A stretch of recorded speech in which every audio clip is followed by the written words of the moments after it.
Good afternoon, everyone, and thank you for joining us on the news briefing for this Wednesday. There is a very cool new feature on the County of Monterey's Treasurer Tax Collector's website, Bixby the Chatbot. This office is the first department in the county to have a chatbot assistant. So we're very pleased to have our Treasurer Tax Collector, Mary Zeeb, here to tell us about the chatbot. We also have Bratton Riley from Citibot, which is the provider of chatbot services. So welcome both to the news briefing. And Mary, I'm hoping you might start us off with what was the impetus behind Bixby? Thank you so much, Maya, and good afternoon, everybody. I've been with the Treasurer Tax Collector's Office since 1987. So you can do the math on that and see that I've gone through a lot of changes and transitions, both in what we do in this office and the technology that we use to do it. Our office has always been kind of on the cutting edge of wanting to do something different. We're not afraid of change here. And to that end, we're looking at better ways to constantly looking for better ways to serve our constituents. Around the time of COVID, we found that more and more people were coming to our website looking for information because of the limited hours we had here at the county. And we also were seeing a backlog of, I guess you'd call them frequently asked questions. The things people would call for would be very easy to answer, but it did create a backlog for other individuals that had more complex questions that really needed a customer service rep to help with. So in looking at ways that we could help people answer these questions, the first thing we did was we attacked our website, which kind of was antiquated, to use a nice word. I mean, it had a lot of text and it was in these huge chunks of paragraphs, which would help somebody if they were writing an essay on what we do in the Treasurer Tax Collector's Office, but not necessarily help our customers get the information they needed. So we underwent an initiative to clean up the website and make it more concise and modern, and also to make sure that individuals could get the information they need from what we found was the primary device people were using, and that's their cell phones, not necessarily the laptop. So we wanted to make sure we could do that. In conjunction with that, we wanted to leverage our assets here and make sure that the staff in this office was working to their full potential and help answer a lot of the standard questions we may get from taxpayers. So in looking for a way we could do that, we stumbled upon chatbots and we reached out to Citibot and a couple other vendors, and along in conjunction with Central IT, we found that Citibot was going to be the best fit for the county. So the Treasurer Tax Collector decided that we would want to pilot this project, eventually, hopefully, to roll out to the rest of the county. So if I have a minute here, I will ask my assistant Jake to bring up a couple slides so you can see what our chatbot looks like. I didn't want to do it real time because you know what happens when you try to do something real time. So we do have some static screenshots to show you what Bixby looks like on both a traditional desktop computer as well as a handheld portable device. So if you look, this is our home page for the Treasurer Tax Collector, and in the bottom right-hand corner, you can see Bixby. Jake is pointing at him and it says, let's chat. I believe in real time it actually pulses, or there's something that kind of draws your eye down to that. So if one were to click on that to chat with Bixby, this box would come up. I'm Bixby. Can I help you today? Type your question in your preferred language. Bixby speaks over 70 languages, and it's intuitive. You don't have to say, okay, I'm asking you my question in Spanish now. You just start typing in your preferred language, and Bixby will answer immediately in that language. So in this instance, we're going to type, how can I pay my property taxes? And then if we go to the next screen, Bixby will think about it. It's very polite. It's asking you to wait for a couple of seconds, and then it comes back with an answer. And these answers are culled from our website. So it was very important to make sure that our website was up to date and had all the information and FAQs, if you want to call it that, that people ask about. So Bixby's response is how you can pay your property taxes. And Bixby also gives links. So it isn't just an answer. It's like, here's where you get more information, or here's where you go for that information. And then again, it's very polite and wants to know if there's anything else it can ask you, or that it can help you with. And Jake, if we go on to the next slide, this is what it would look like on a mobile device. So if you bring it up on your cell phone, it's still in the bottom right-hand corner. It takes up a substantial part of the screen. So I think it's very easy for mobile users to see that this is available. And if you were to click on that as a mobile user, you get the same information, just a little bit different format. And you can see we're asking Bixby a question in Spanish this time. And so if we go to the next screen, the answer's in Spanish. Okay, so how you can pay your taxes, and you can actually scroll down because it probably tells you about 5 different ways. And on your cell phone, you would have to scroll down to see what the rest of the answers are. And it would have links right to the website to how to manage that payment. In this question, they're asking how to make a tax payment.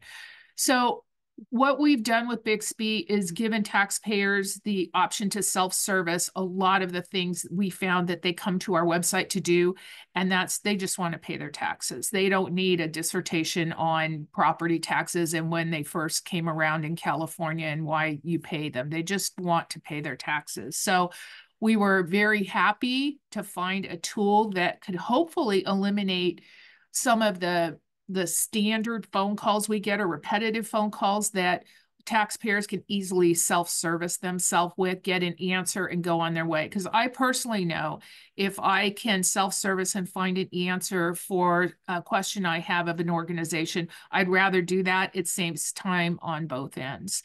So that's kind of an overview, Maya. Thank you so much. And I love how Bixby is so polite. You've made him so polite. I'd like to bring in Bratton Riley into this conversation and talk. Maybe Bratton can talk a little bit about behind Bixby. How does it really work, and how does Bixby do all the great things that it does? Well, thank you so much, and Mary, thank you so much for how you spoke about our product. It's been such an honor to work with you all. I'm the founder and CEO of Citibot, and we've been building these chatbots for local governments now for over 7 years. And I just, my hat's off to the county for figuring out ways to make the treasurer's office more accessible and approachable to all people. And as Mary mentioned, so many languages. That's our mission of our company, is we want to serve all residents regardless of how much money they make, what their skin color looks like, and what language they speak. And you can build more trust with residents, Maya, if you present more positive digital experiences for them. And that's what the grand slam that the county's hitting is, to do that, and it's 24/7. So we are using AI, and we use the contents of the website, which is all publicly available information, in our knowledge base, so that we can then bring back, as you see, polite and very informationally heavy answers, as Mary said, that all get sourced back to where the information came from. And that's very important. People need to know and trust where that information comes from. And as Mary said, they work so hard to clean up the website, and that's a huge element of making our system work as well as it does, is the yeoman's work that they did to clean that up. But we're using AI. It's as we all know, the technology has evolved a lot. Certainly has since I started this company, and we're just so happy to be able to implement this technology in a safe way to support the customer service for the county treasurer's office, and just making it a more streamlined process for residents to get their questions answered. And then that frees up, as Mary mentioned, her staff to answer the more complicated questions from residents. And the nice thing about our system is we enable those questions to come in too, so that they can be handled by experts in the treasurer's office. So, and we love the name too. That's one of the most fun parts about the work that we do is, getting the creative juices flowing in the county as it comes up with a great name, which the county did. We love Bixby and love the design of Bixby. And again, just love working with the county as our partner. I did have a question that came in on this topic, and it was, of course, about AI, because AI is a topic of conversation seemingly everywhere right now. And so, this doesn't sound like scary AI. This sounds more like functional, machine learning AI. And I'm wondering if you could talk about that. Yes, that's right. So, we've messed with these AI language models. They're called large language models for 3 years now, and we had to make them suitable for government use. And really that boils down, Maya, to the data that is utilized in the knowledge base, number one. So we only use publicly available content that is, created by our customer. So it's not pulling from any other source. So that's how you can build this enclosed environment around these AI models. And then the data that is produced, the conversational data that is produced as people go in and chat with Bixby, all that data is the property of the counties.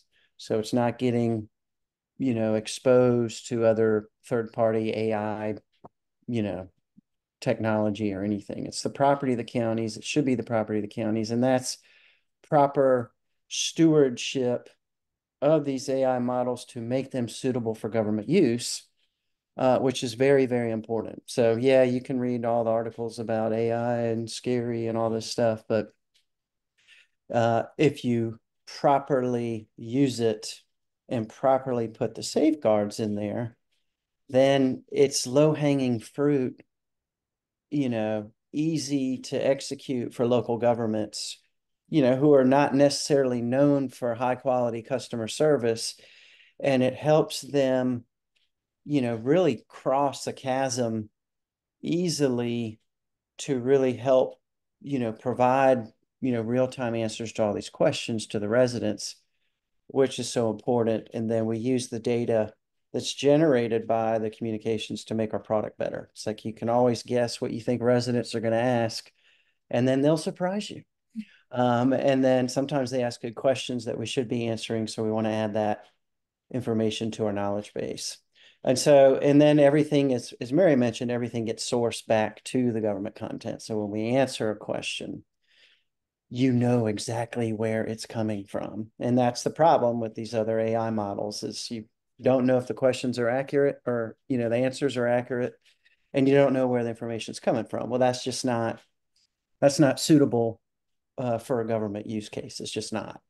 And so we had to, enclose it, encapsulate it. And it works so well. And,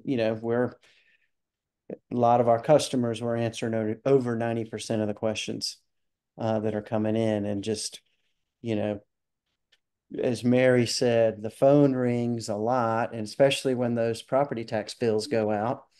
And so, it's like, we work with so many local governments. They are all working so hard every day, and that we can come in and help them serve more residents 24/7, providing high quality customer service experiences using AI, and freeing up staff to handle the more individualistic communications where someone probably needs to talk to somebody. And so we want to, as Mary mentioned, answer all those questions that kind of we know people are going to ask. And then for those that have really nuanced questions, well, let's give them the opportunity to have a proper customer service experience with, a member of staff. And so that's what we're able to do. And it sounds like Bixby is learning from the questions. So Mary, you had a soft launch of Bixby so people could, go to the website and go, oh, there's a helper. What kind of questions, have you been getting during kind of this test out period? There is a module where we review all the questions being asked and the answers given to make sure that everything is correct. And if there's a question being asked that perhaps is not, the information is not available on our website, needs to be, that offers us the opportunity to go in there and make the website better. So we do get reports, and we're able to go into a dashboard. And so we are constantly learning too. What do the taxpayers need? What kind of questions do they have? And, you know, we also see the questions that don't need to be asked of us. So I guess people were just trying it out to see what Bixby would tell them. but mostly it's, you know, do you take partial payments? When's my property tax bill due? And as Bratton indicated, this is all public information. If there's anything that's sensitive that we would not tell somebody over the phone, it's not going to come, the answer's not going to come back through the chat box. It's generic information. It leads people to the sources that they need. And if it's something that's specific, it will tell them how to get it. Well, thank you both for helping us welcome Bixby into the county family, as it were, as kind of the newest virtual employee. Any last words on Bixby that you'd like to share? I just want to say that I'm really excited about it. Not only are we the first department in the county, when I spoke about this with other treasurer tax collectors throughout the state of California, we were the first treasurer tax collector in the state of California to employ this kind of chatbot. So I thought that was pretty exciting. And once again, Monterey County treasurer tax collector and the county as a whole are on the leading edge of trying to create better customer satisfaction by leveraging technology. Really great news, and he's adorable. I mean, let's face it, Bixby's adorable. Mary and Brad, thanks very much for talking about this with us. Really excited to see this new addition. Us too. Thanks, Maya. Right. Thank you so much. Thank Bye-bye. you. So now on to our next topic. Over the last few months, we have been sharing information about the Monterey County Works variety of Cadre programs. And there's a new one starting soon. It's called the Innovator Cadre. And this program is geared to young adults who've got a side hustle or a great idea. And our friend Michael Artelejo is going to talk about what the Innovator Cadre is going to offer for young adults. Hi, Michael.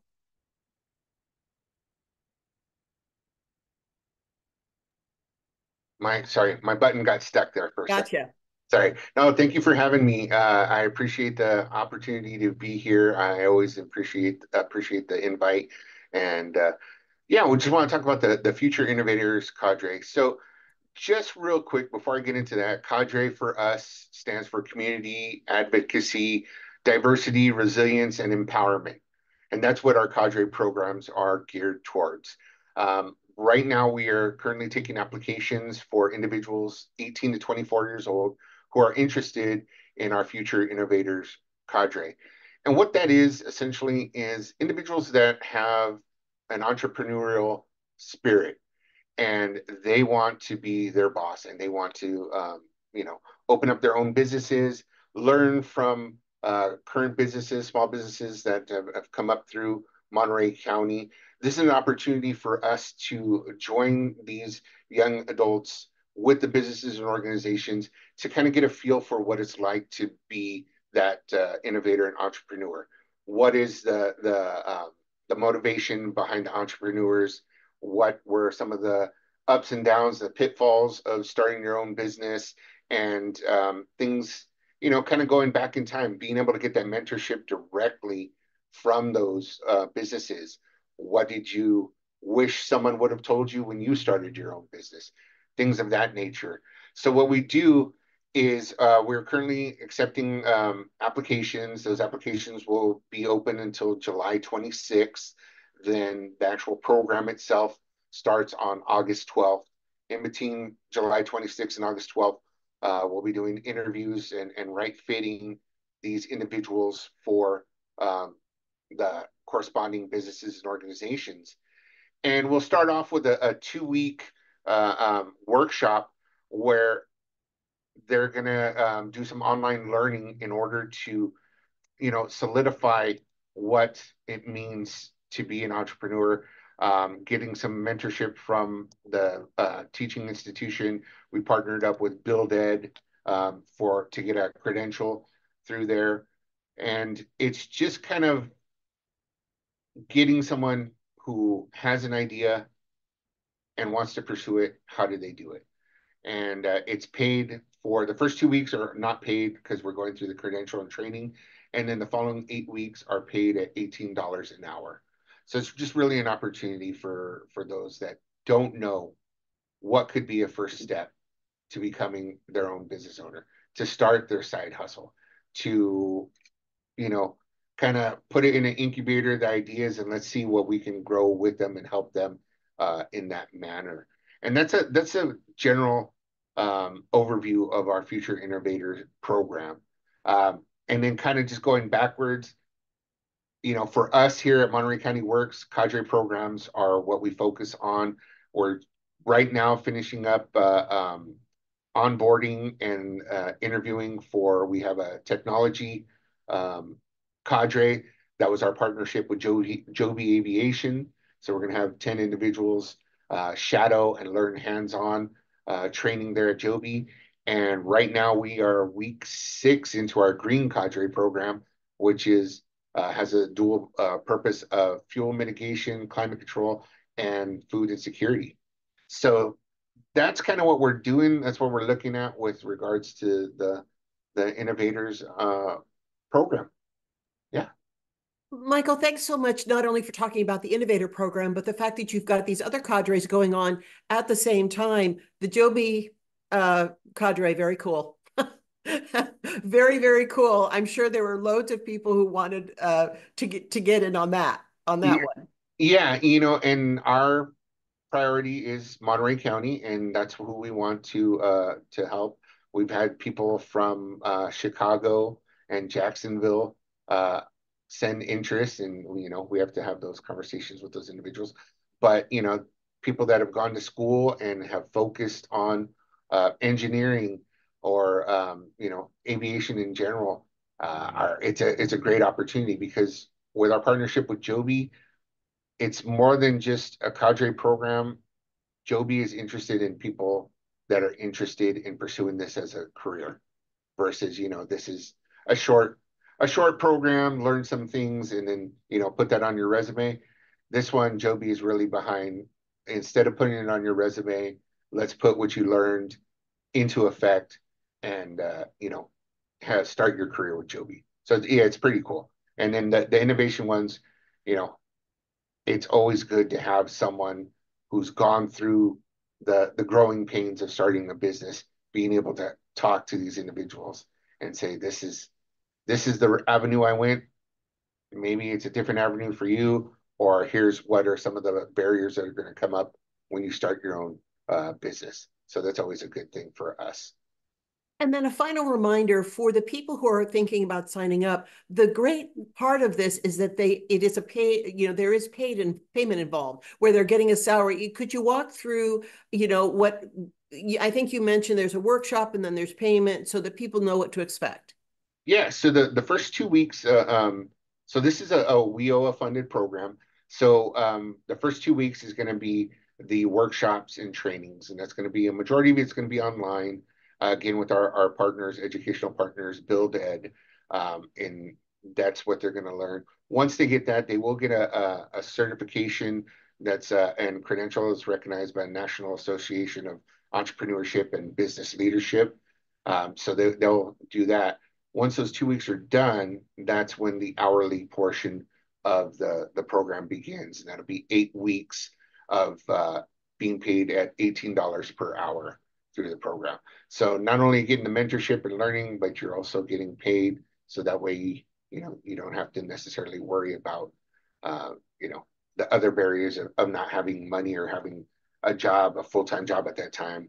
This can serve to offset some of your costs of living while you do this. This is just such a great way to bring out those big ideas that people have, and then they can find the reality of turning that idea into a business, which I think is just really worth its weight in gold. Yeah, and ultimately, navigate.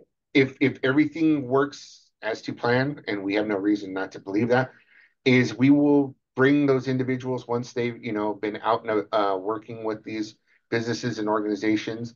We'll constantly bring them back, usually on a Friday, and have a 1 or 2 hour session where they come into our offices and let's talk about what you did that week. What did you learn that week? What surprised you? What kind of best practices and ideas can you collaborate with as a group? So even though you're working with different businesses, let's bring you back together and let the juices flow and get that peer commitment to each other, networking with each other. And that's, you know, once you have the information, that's great. But when you start networking and you're in the business of you, that just opens up so many more doors for you. Fantastic program. And again, Michael, thank you so much for being here to talk about this Cadre program. We just hope to hear great things from your participants. Always a pleasure. Thank you so much. All right. So now we're going to talk about in-home supportive services. You may have heard of this program. It's a state program with the goal of reducing hospitalizations and nursing home placements by letting people who are able live safely at home with caregivers. And usually those caregivers are family members. This program is celebrating its 50th birthday, and we're very pleased to have Diana Jimenez from our Department of Social Services to talk about the impact that in-home supportive services has in Monterey County. Hi, Diana. Hi, good afternoon, and thank you for the invitation to speak and share a little bit about the In-Home Supportive Services Program, also known as IHSS. As you shared, this particular program does have the goal of assisting individuals remain safely at home for as long as possible. It serves low-income seniors and individuals with disability who are on Medi-Cal. To be eligible for IHSS, you have to be a California resident on Medi-Cal, and you also have to get a certification from your healthcare provider stating you need assistance and services. Some of the services that the providers help with individuals who need it is domestic services related, such as house cleaning, meal preparation, laundry, grocery shopping. They also provide personal care with bathing, grooming, dressing, paramedical services, and also other types of services ancillary, such as appointments to and from medical appointments and things like that.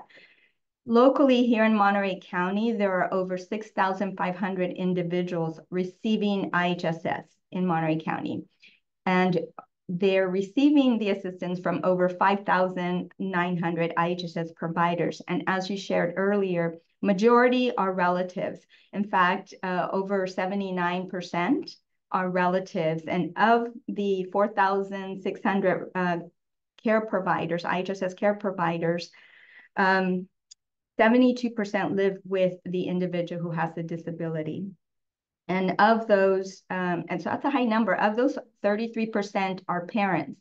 And if you can imagine a parent taking care of a child who's disabled, some of their biggest worries is what's going to happen to that child when I'm gone. And so as their child is aging, so are they. And so it's not an easy thing to do. So having some resources to help with the care that is needed for their loved one is very important. So IHSS plays a very important, vital role. Here in Monterey County, over $11 million is paid monthly out to IHSS providers. And, it's always never enough, but it's better, it helps families to at least, take care of some of the basic needs and augment some of their income. And with that, I would like to share a video that the California Department of Social Services made to highlight the 50-year anniversary of IHSS. If you don't mind, I will try to share it from my side. And if I'm not successful, if you can share it on your side, that would be really helpful. We have someone standing by to help you. Okay, so let me share my screen first.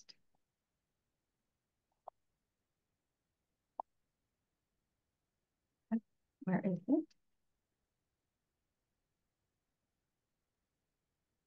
Are you able to see it? No. Shall we go to Plan B? Yeah, let's go to Plan B.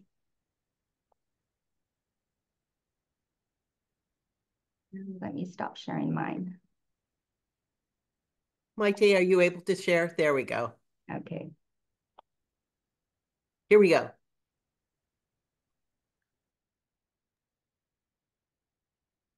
And we are not hearing the video.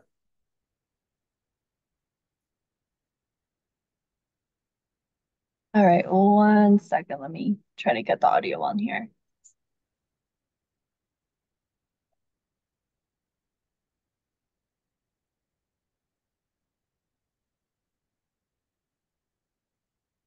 Hi, I'm Kim Johnson, Director of the California Department of Social Services.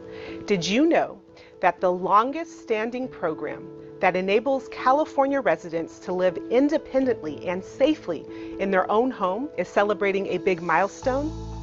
The In-Home Supportive Services Program, also known as IHSS, is a statewide Medi-Cal program that provides personal care and domestic services to eligible low-income older adults and people with disabilities as an alternative to out-of-home care. The inception of the program can be traced back to about 70 years ago, when the state gave cash grants to eligible Californians who needed to hire their own caregivers. The IHSS program has become a core component of the state system of long-term services and supports and plays a vital role in supporting Californians with disabilities, including children, adults, and seniors. IHSS has grown tremendously over the years and is currently serving over 730,000 program recipients statewide. What also makes IHSS unique is its consumer-driven, self-directed service delivery model, which allows the program recipients to select and hire providers of their own choice and manage their services in the best way that meets their individual care needs. It is incredibly difficult to quantify both the tangible and intangible aspects of the IHSS program because it allows someone like myself to live independently, to be a productive and hopefully thriving member of my community. The IHSS program has helped us to have other caregivers that assist my mother with her active daily living. Having the IHSS program available has offered us hope. It's the opposite of institutionalization, such as nursing homes or other institutions.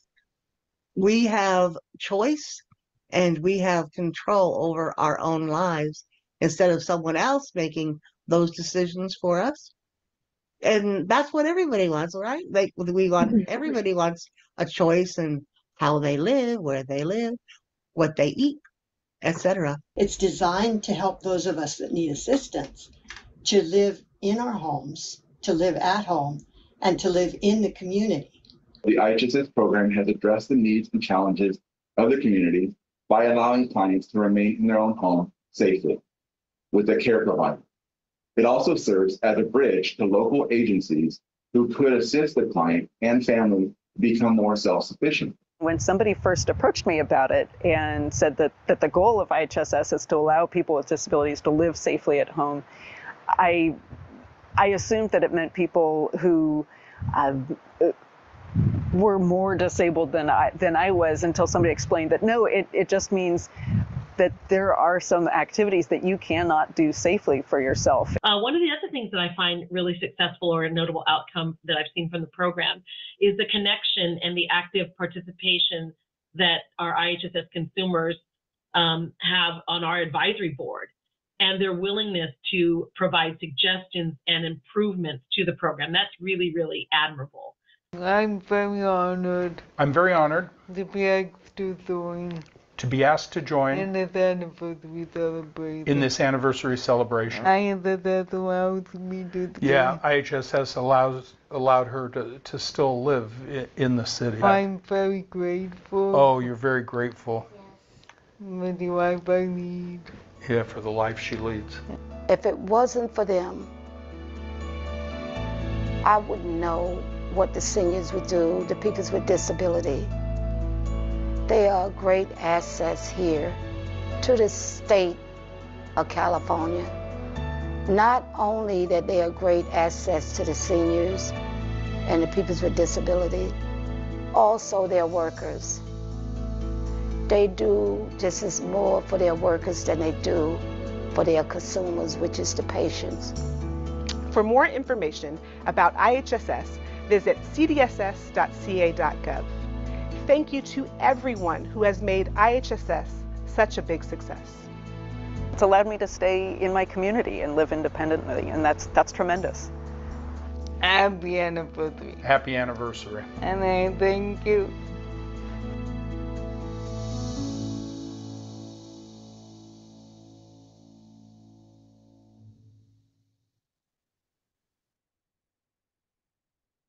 Diana, I don't know about you, but that was a very moving video.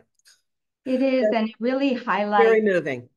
It highlights the human connection. And so it's not just about, getting the services that are much needed or getting paid to be a provider, but it's that just human connection from one individual to another. And, it is, many of us at some point in our life will need some assistance, right? And the hope is that we will find providers who do care about us, right? And if our family members can't do that, that we'll have somebody who cares and does it because they're just a good human being, because it's not an easy job. You're not going to be rich from it. You just can't. It doesn't pay that much, although 11.8 million monthly sounds like a lot. It really is not. And anyway, so thank you again for the opportunity. If there's any questions for me on IHSS, I'd be happy to answer. I did have a question and to ask you to remind people, how do they connect to get into the program here in Monterey County? Oh, good question. And first, I really want to highlight, because some people still don't know, unless you're already an IHSS provider, that you can be working full-time for the county or any job and be an IHSS provider for your loved one, or if that's what you want to do aside from your full-time work. The eligibility criteria really falls on the IHSS consumer and recipient. So they can come into the Department of Social Services. We're located at 730 LaGuardia, and either apply for IHSS services and or to become a provider. There's a whole process for it. But, we have a team of 27 IHSS workers that are always willing to help where needed to help them through the process.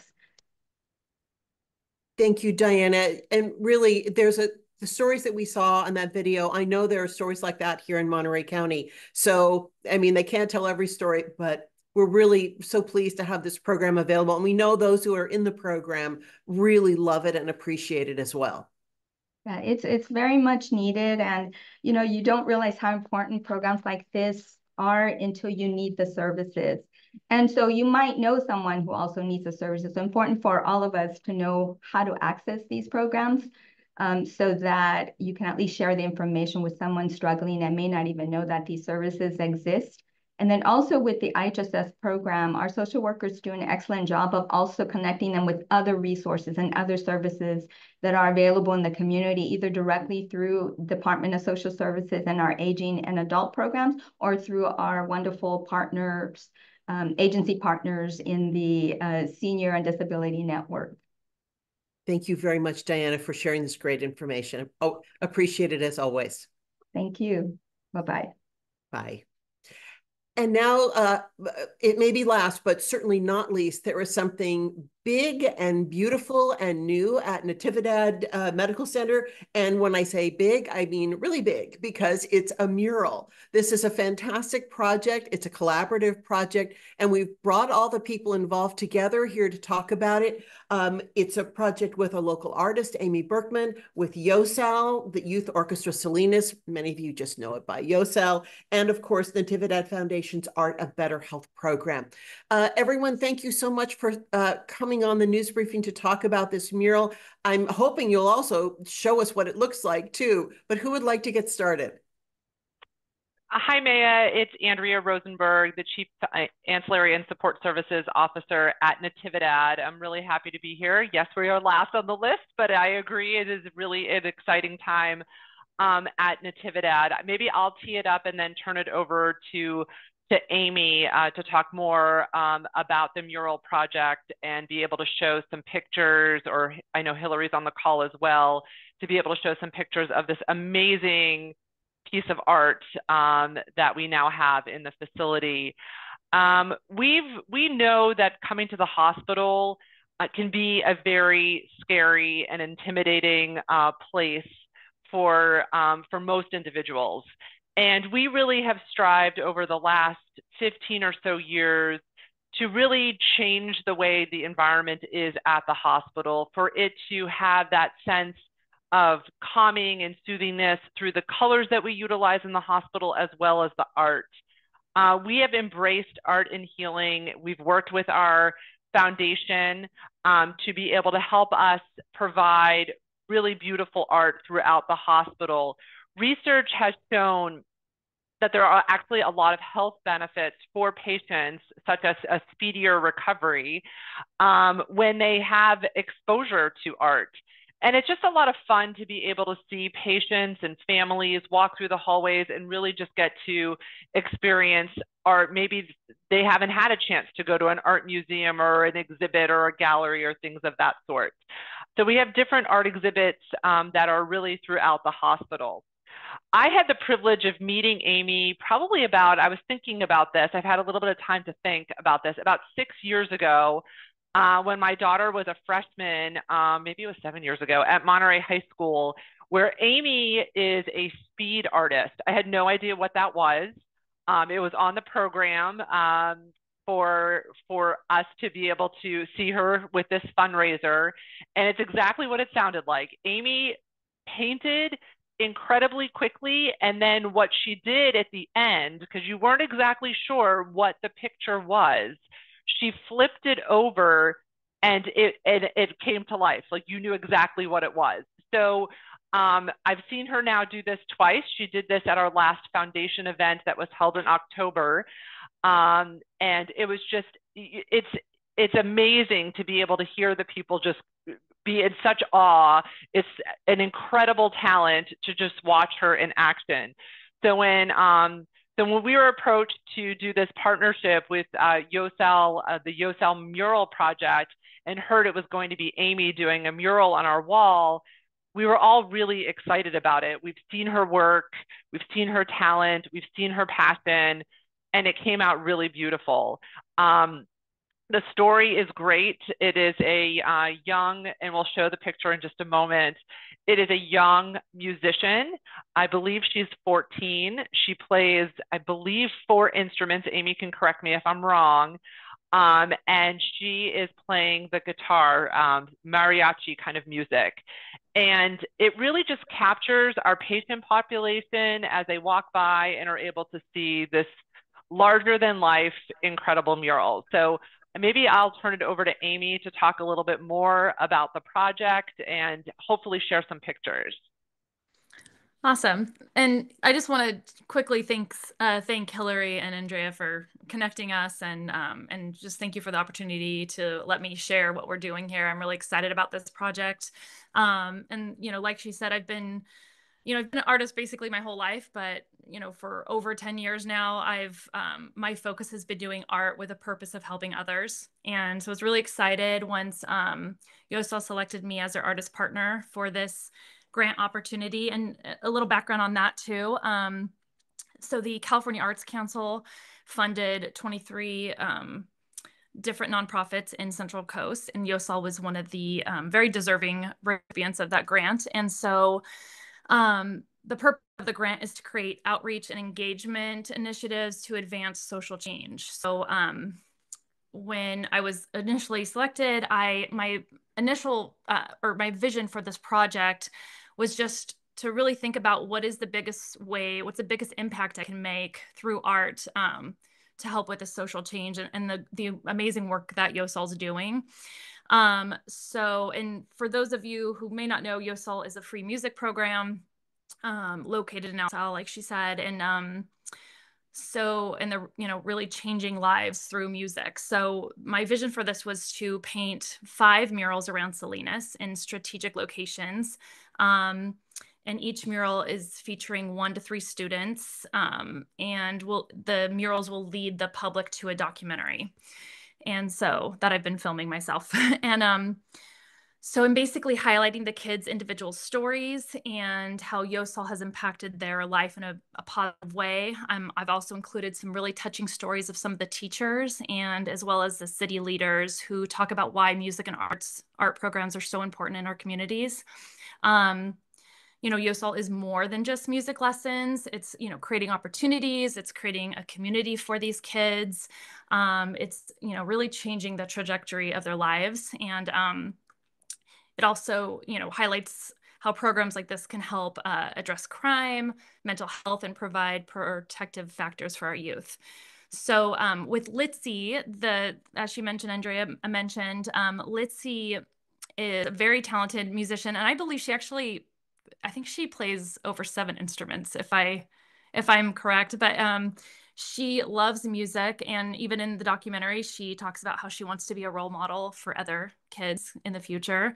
So I think this is a perfect first start, having her mural at Natividad, and I can just, envision families and kids in Salinas at Natividad seeing these murals and hopefully feeling inspired by Litzy and her story.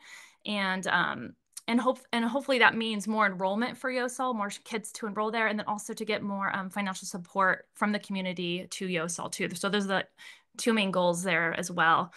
But yeah, so 2 murals have been completed and 3 more to go. And then the documentary will be released probably around August 30th, September 1st.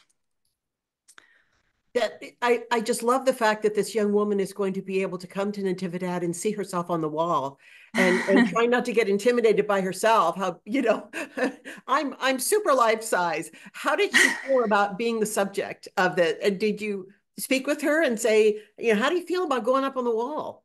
I just spoke with her earlier this week, and also Angel's another one of the students. Those are 2 students so far that I've painted, and they're both really excited. And I think,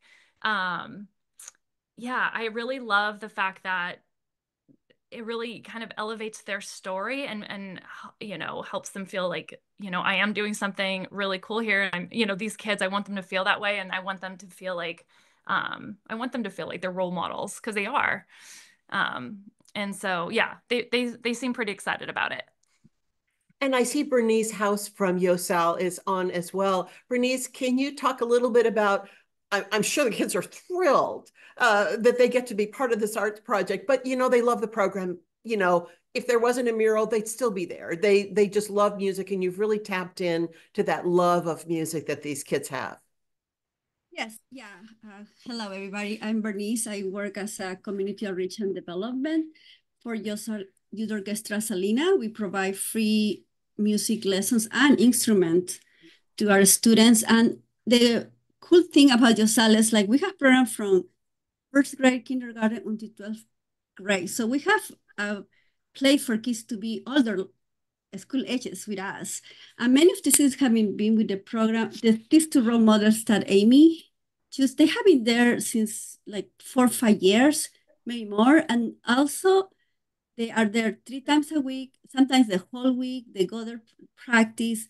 And we also provide rooms for them classrooms to rehearse, because many of our students live in dense housing where they have a lot of families in one house, so they need a space for practice. Music is very hard for anyone, like learning a second language. So we're super proud of the work. We use music as a way to transform the life of our youth here in Salinas. But the cool thing about these murals is that we wanted to show the community about Youth Orchestra Salina, that we have a youth group. We have students. We have 250 students who attend our program, and we're very, very proud to support the kids through music. We have a lot of sports here, which is wonderful. But I'm super happy that Salinas also have a program that can support the artistic part of our students, especially music. Yeah, we're so excited to see our student highlighted on the murals, and thank you so much to our partner for making this happen. And they're super proud, and the impact is amazing, because not only their families of the students will be touched, but it's more than that. So that's priceless, and we don't have measurement we can provide, but it's going to be priceless to the impact that this mural will have in our program and in our city as well. Well, YOSAL is certainly a deserving recipient of that state grant, and it's so great that these murals can just share far and wide the great work that YOSAL is doing. But of course, we want to see the pictures. So we have got to give us a glimpse of the mural. And is it done? And can people come in and take a look? It's pretty much done. I have a couple little details I want to add this week, but this is the one at Natividad. And this is Litzy Martinez. And Shauna, remind me, what is the dimensions here? It was 22 by 10. Yeah, 22 by 10. So May, I would just like to chime in. I was in the hallway, I think it was last Thursday, and there was just there's a lot of traffic in this hallway because it goes towards our specialty care clinic. And people just stopped and looked and were just really appreciating the beauty, which hopefully everybody now on the call gets to see as well. Boy, I feel like she's going to just sing. I feel like you're going to have to add an audio component because it feels like the sounds are just going to come right out of her. It's so beautiful. And this is like the whole wall. So when people come around a corner, this is what they're going to see. That's right. And I think, yeah, and I know we were working on, I don't know what that's something that's still in the works, but there may be something in that hallway, like a TV monitor, so they can, this will still lead with each mural is going to have a QR code. So that will take you to there's kind of these mini films that were created, so you can see the time lapse of the mural created and see the kid that's in the mural and sharing a little bit about their story. And those videos will lead to the main documentary. But yeah, so even in the hallway here, we were even thinking about having like some type of TV monitor too, so while people are waiting for a loved one or something, they can watch a little more about YOSAL right there. But they can do it on their mobile phone too, because the QR will take them right there. Well, yeah, and poor Andrea, she'd have to work with facilities to work that one out. But it's just really spectacular. And it's so great to hear that there are more of these out there. So you said 2 are done. Here's the one in Natividad. Where is the other one if people want to come and see the Natividad one and then see more of your work? So the first one that was completed, this is at the Northridge Mall. And about 7 million people attend the mall every year. So that was another location that we thought would be important to get as many eyes on it as possible. So this is Angel.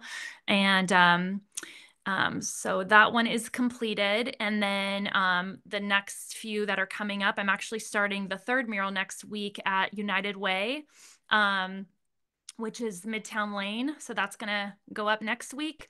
Ivan and Diego, two kids, brothers that are in the program. And then after that, we are waiting for 2 more permits. We're hoping to get approval really soon, but Sherwood Park, that's where YOSAL, that's where they play their concerts. So it's a perfect location there. You'll be able to see it from the street. But it's basically the walls facing the parking lot to go into Sherwood Hall. And then the final location is at Vineyard Church, where YOSAL, they share their space with Vineyard Church. We had to get special approval for that one. And they're actually going to be panels. So if YOSAL ever decides to move and get a permanent location, they can take those panels with them. This is just fabulous and gorgeous work. So Andrea, what is next for the Art of Better Health project through the foundation? Boy, I know you've worked out this fantastic mural, but I'm sure there are more plans ahead. Well, we just changed out our Monterey Bay Plein Air Painter Association exhibit, which is actually on the opposite walls of Amy's new mural. So the bold colors that Amy has used really go with the color scheme that we have actually in that hallway. So I know she spent some time, I think Hillary was with her, to really evaluate what we had in terms of art, what the color schemes were, to make sure that everything would be cohesive.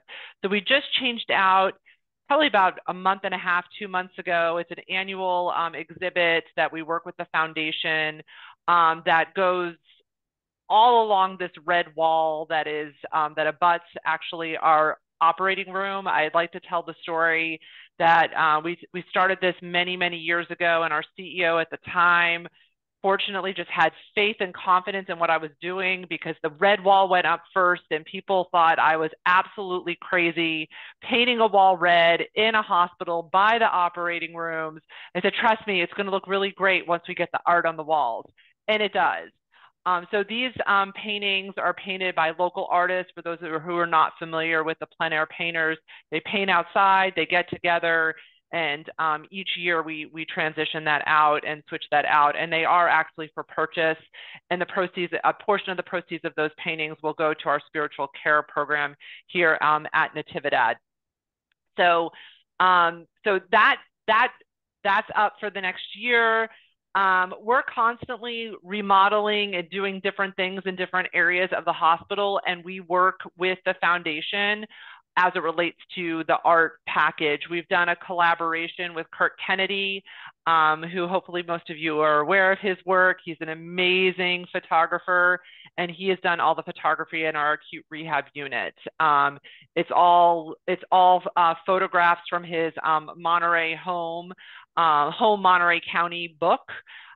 So we have just a whole mixture. And like I said, you know, as we remodel different areas, we're constantly looking for opportunities. I think the next big area of remodel at the hospital will be our medical surgical unit, and there'll be some opportunities there as well. So I can't wait to see how that comes together. Well, the hospital gets more beautiful by the day. It's going to turn, hopefully it's always going to stay a place of healing, but wouldn't be too bad to be a little bit of an art gallery as well for people to enjoy while we're there. I would totally agree with that. Andrea, thank you very much. Thank you, Amy. Thank you, Berniz. And thank you, Hillary, for behind the scenes, putting up all the photographs, for coming and talking about this fantastic mural and about the other great things that are happening at Natividad. And thanks everyone for joining us on the news briefing this week. Our next briefing is next week. We'll see you then.